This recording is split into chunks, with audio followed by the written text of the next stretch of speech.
যেই হাতগুলো একদিন ইনসাফ আর সংস্কারের মশাল জ্বালিয়েছিল, আজ সেই হাতগুলোতেই কি লেগে আছে দুর্নীতির কালো দাগ? সংস্কারের মহাকাব্যের আড়ালে কি রচিত হয়েছিল এক ভয়াবহ নীল নকশা? ১,০০০ কোটির বিটকয়েন লেনদেন থেকে শুরু করে বঙ্গভবনের অন্দরমহলে বিচারক বদলিয়ে দাম, সোফায় বসে কোটি কোটি টাকার ডিল, সবই কি ছিল নিছক কাকতালীয়, নাকি এক সুগভীর মাস্টারমাইন্ড গেম? আজ আমরা এমন এক সত্যের মুখোমুখি হতে যাচ্ছি যা শুনলে আপনার রক্ত হিম হতে বাধ্য। প্রস্তুত হন, কারণ পর্দার আড়ালে সেই বিভীষিকা এখন আপনার দরজায়। গল্পের শুরুটা হওয়া উচিত ছিল বড় কোনো নেতাকে দিয়ে, কিন্তু আমাদের ইনভেস্টিগেশন শুরু হচ্ছে সেই তরুণদের দিয়ে যারা একদিন রাজপথে বুক পেতে দিয়েছিল। দুর্নীতি দমন কমিশন বা দুদকের বারান্দায় এখন যে স্তূপটি সবচেয়ে বেশি আলোড়ন তুলেছে, সেটি কোনো প্রবীণ রাজনীতিকের নয়, বরং সাবেক ছাত্র উপদেষ্টা আসিফ মাহমুদের। বৈষম্য বিরোধী ছাত্র আন্দোলনের মাঠ থেকে সরাসরি সচিবালয়ের শীতাতপ নিয়ন্ত্রিত কক্ষে বসা এই তরুণের বিরুদ্ধে অভিযোগের অঙ্কটি শুনলে সাধারণ মানুষের গা হিম হওয়ার অবস্থা তৈরি হবে। দুদকের হাতে জমা পড়া তথ্যানুযায়ী তার বিরুদ্ধে প্রায় ১,০০০ কোটি টাকার দুর্নীতির পাহাড় জমেছে। অভিযোগকারীরা শুধু চিঠি দিয়েই ক্ষান্ত হননি, তারা জমা দিয়েছেন সুনির্দিষ্ট প্রমাণাদি। অভিযোগের ধরনে দেখা যাচ্ছে অত্যাধুনিক প্রযুক্তির ছোঁয়া, অর্থাৎ বিটকয়েন বা ক্রিপ্টোকারেন্সির মাধ্যমে বিদেশে বিপুল অর্থ পাচার। ভাবা যায়, যে প্রজন্মের হাত ধরে নতুন বাংলাদেশের স্বপ্ন দেখা হয়েছিল, তাদের বিরুদ্ধেই এখন ডিজিটাল অর্থ পাচারের মতো ভয়াবহ অভিযোগ। এর সাথে পাল্লা দিচ্ছেন আরেক তরুণ, সাবেক তথ্য উপদেষ্টা মাহফুজ আলম। তার বিরুদ্ধে অভিযোগ বেসরকারি টেলিভিশন চ্যানেলের লাইসেন্স নবায়ন এবং নতুন লাইসেন্স পাইয়ে দেওয়ার নামে কোটি কোটি টাকার ঘুষ গ্রহণ। ভূরাজনৈতিক বিশ্লেষণে দেখা যায়, এই তরুণরা যখন ক্ষমতায় ছিলেন তখন তারা এক ধরনের ইনভিনসিবল বা অপরাজীয় ইমেজের আড়ালে ছিলেন, কিন্তু ক্ষমতা ছাড়ার মাত্র ৭ দিনের মাথায় এই বিশাল অঙ্কের দুর্নীতির খবর কি কেবলই কাকতালীয়, নাকি এর পেছনে লুকিয়ে আছে কোনো পর্দার আড়ালের ষড়যন্ত্র? আমাদের অনুসন্ধানী দৃষ্টি এবার ঘুরে যাচ্ছে আইনের সেই সর্বোচ্চ রক্ষকের দিকে, যিনি আজীবন আইনের শাসন আর ইনসাফের কথা বলে দেশের মানুষের হৃদয় জয় করেছিলেন। সাবিক আইন উপদেষ্টা ডক্টর আসিফ নজরুল। ঢাকা এবং এর আশেপাশের এলাকায় বিচারক বদলি নিয়ে যে চাঞ্চল্যকর তথ্য আমাদের হাতে এসেছে, তার রীতিমতো পিলে চমকে দেওয়ার মতো। সূত্র বলছে, ঢাকা বা সাভারের মতো গুরুত্বপূর্ণ জায়গায় একজন বিচারক বা সাব রেজিস্ট্রার বদলি করতে নাকি ৫০ লাখ থেকে শুরু করে ২ কোটি টাকা পর্যন্ত ঘুষ দিতে হতো।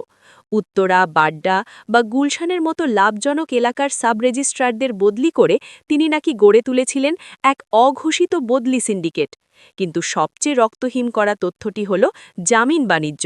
একটি নামকরা শিল্পগ্রুপের সিইও, যার বিরুদ্ধে আপন ভাইবোনের সম্পত্তি আত্মসাতের অকাট্য প্রমাণ মিলেছিল, সেই ভিআইপি আসামিকে ২ কোটি টাকার বিনিময়ে জামিন দেওয়ার ব্যবস্থা করেছিলেন আসিফ নজরুল। দুদকে জমা পড়া অভিযোগপত্রে এমনটাই দাবি করা হয়েছে। এমনকি গান বাংলা টিভির কৌশিক হোসেন তাপসের বিতর্কিত জামিনের পেছনেও নাকি কাজ করেছে বিশাল অঙ্কের অর্থ লেনদেন। প্রিয় দর্শক, আসিফ নজরুলের এই জামিন বাণিজ্যের আড়ালে কি বাংলাদেশের বিচার ব্যবস্থাকে নিলামে তোলা হয়েছিল? এই মহাসংকটের আরও গভীরে যাওয়ার আগে আপনি যদি সত্যের পক্ষে থাকতে চান, তবে এক্ষুনি আমাদের channel news BD live subscribe করুন, কারণ আপনার একটি সাবস্ক্রিপশন আমাদের ক্ষমতাশালীদের মুখোশ উন্মোচন করার সাহস যোগায়। এবার আসা যাক সেই মানুষটির কাছে যার নাম সারা বিশ্বে বাংলাদেশের ব্র্যান্ডিং হিসেবে পরিচিত, নোবেলজয়ী অর্থনীতিবিদ ডক্টর মোহাম্মদ ইউনুস। প্রধান উপদেষ্টার পদ ছাড়ার পর তার বিরুদ্ধে আসা অভিযোগগুলো কেবল রাষ্ট্রীয় নয়, বরং অত্যন্ত ব্যক্তিগত পর্যায়ের।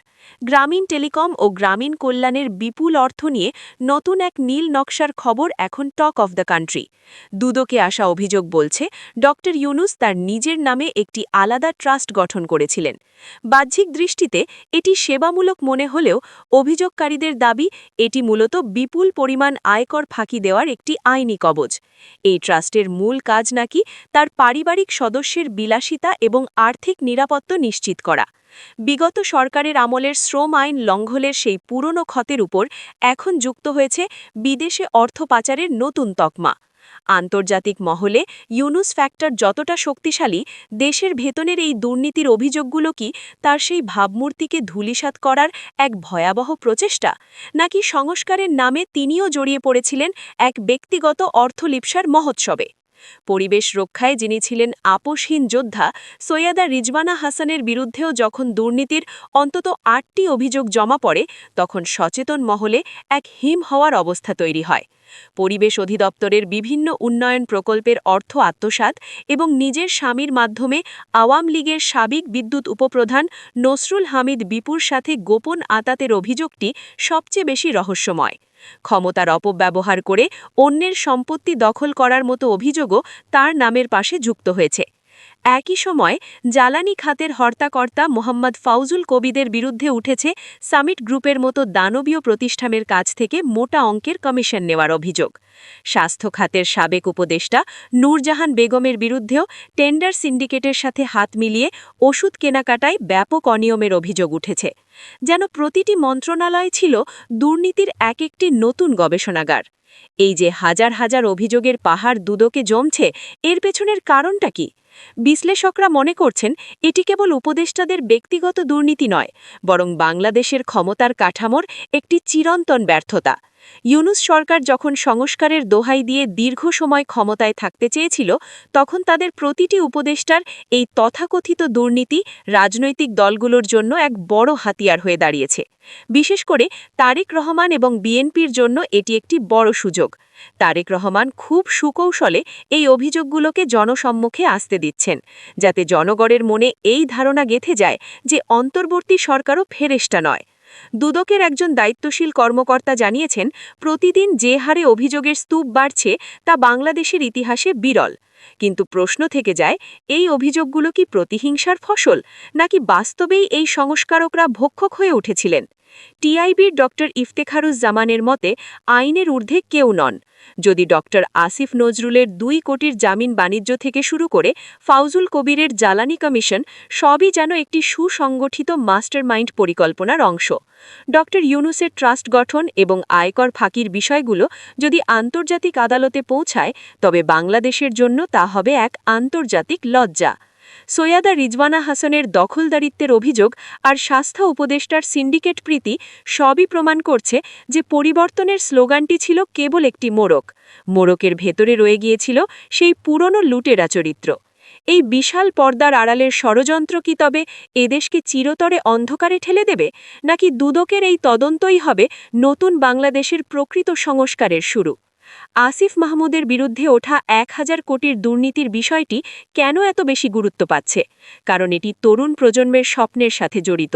যদি একজন ছাত্রনেতা ক্ষমতার মাত্র কয়েক মাসে বিটকয়েনের মাধ্যমে ১,০০০ কোটি টাকা সরাতে পারেন, তবে প্রবীণ দুর্নীতিবাজদের সাথে তার পার্থক্য কোথায়? এই অভিযোগের সপক্ষে ভুক্তভোগীরা যে পরিমাণ তথ্য প্রমাণ দুদককে দিয়েছেন, তা আমলযোগ্য হলে আসিফ মাহমুদের রাজনৈতিক ক্যারিয়ার শুরু হওয়ার আগেই শেষ হয়ে যেতে পারে। এটি তারেক রহমানের জন্য যেমন স্বস্তির খবর, ডক্টর ইউনুসের তেমনি এক ভয়াবহ অস্বস্তির কারণ। শত্রু যখন ঘরের ভেতরেই ঘাপটি মেরে থাকে, তখন বাইরের সংস্কার কি আদৌ সম্ভব?